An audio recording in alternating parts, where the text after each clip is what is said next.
All right, we're joined UFC strawweight Gillian Robertson, who's back and actually on May 3rd. Gillian, how's it going?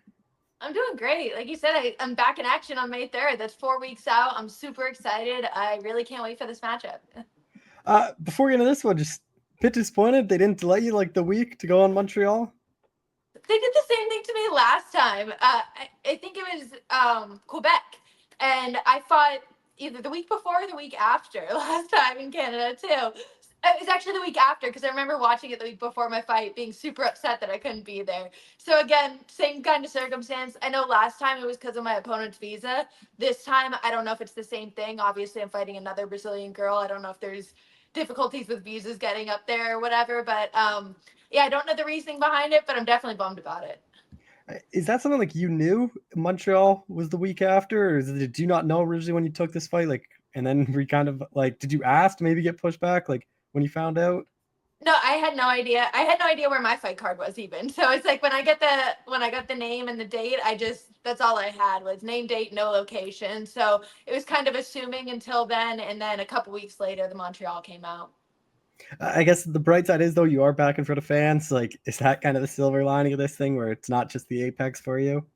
That is always a silver lining for me, honestly. I absolutely hate being in the Apex. I love having the energy there. I love having the fans there. So I'm just super excited to be back in front of them.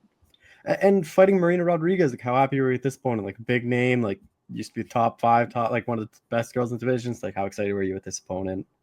Oh, I'm super excited for this opponent. I feel like this is honestly the one I expected my last matchup, and then she got Lucindo and I got Luana. We kind of went different routes, but ended up together now, and I'm super excited for it because, like you said, Marina, huge vet. She's fought all the best girls in the division. She's been top five most of her career, and I just have a lot of respect for her. I have a lot of respect for the damage she can do, and I'm excited to be in there with her.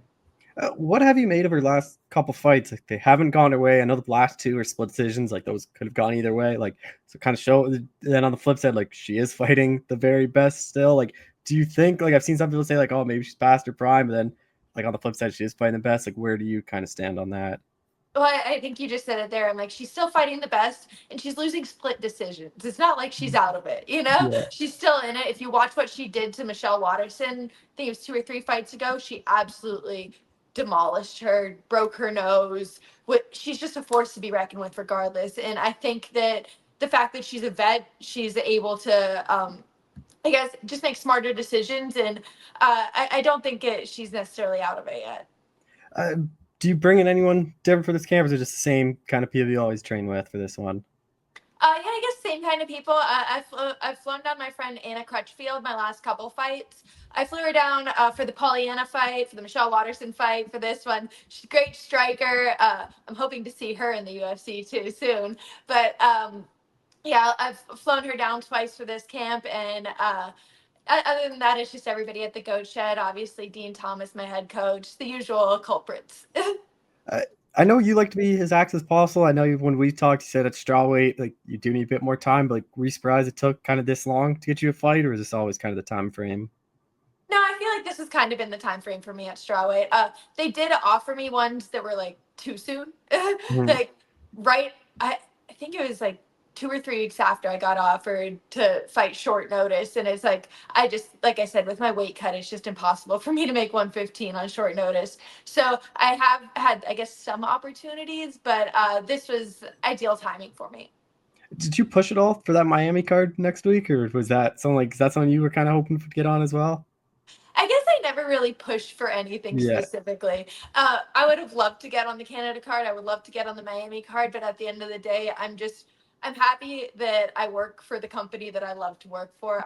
I'll say yes to anything. You know, they tell me I'm fighting on Pluto. I'm gonna say yes. And then a pretty good card you're on. Like I think if you throw a title fight on this card, it's a really good pay per view. So like, what are you kind of thoughts of being on this card? Like it is a pretty solid fight night card. I was actually shocked by it. So whenever I was given, I guess the location in Iowa, Des Moines, their first card there, I was like, oh, I might be, a little bit higher up on the card. They might not have a lot of big names on it. And now looking at the card, I'm like, I don't even know if I'm making it on the main card.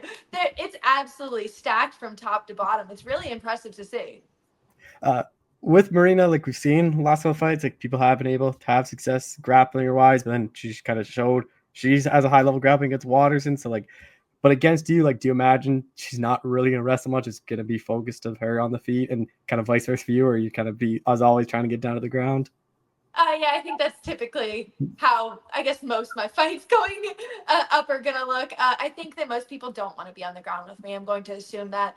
I feel like I have developed a lot of comfortability being on my feet in my last couple of fights. So I'm honestly comfortable if the fight's on the feet or on the ground, but I can assume that she does not want to be down there with me.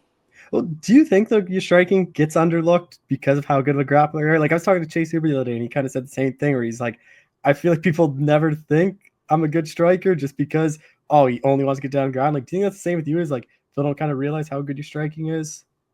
Yeah, and I feel like it's also, I guess I haven't been able to showcase it as well because we're on the ground so much, you know? So I feel like I am getting steps closer into being a better striker, like solidifying my game as a striker. And I feel like I will be more and more comfortable in fights coming up, being able to display that as well. You fought a lot of big names. Do you think Marina's the biggest name fought, or do you think that still is Michelle for you? I think those two are kind of a toss up for me. I'm Yeah. like, both of them have been kind of had a similar legacy of always Mhm. being in the top, always being essentially legends in the 115 division. Uh, Even though like in Marina's losses, she has been top to finish. Like only Lemos was able to finish her. So like, how do you kind of see this one playing out? Um, I obviously like I respect her as a vet, but I do think I will be able to find the finish. I do think I'm just gonna apply pressure to her for 15 minutes where she's gonna be wanting out of there. So I think she's gonna give me the finish.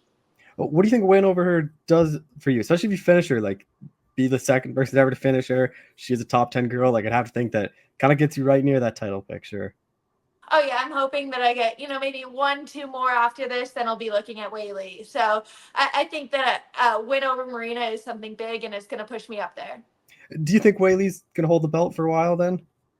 Um, right now, yes. I don't know. She doesn't fight that often either, so I think that's also why I'm looking at it Yeah. as such a. I'll probably have a couple more fights before she fights again. So right now, that's what I'm looking at. Just final thing for you. Like, what is the goal then for you this year? Like, I know you like being active, Strawberry. Like, kind of talked about you can't be as active, but like fighting in May. Like, what is kind of the ideal year look like for you then? I think. Oh, definitely at least one more. Yeah.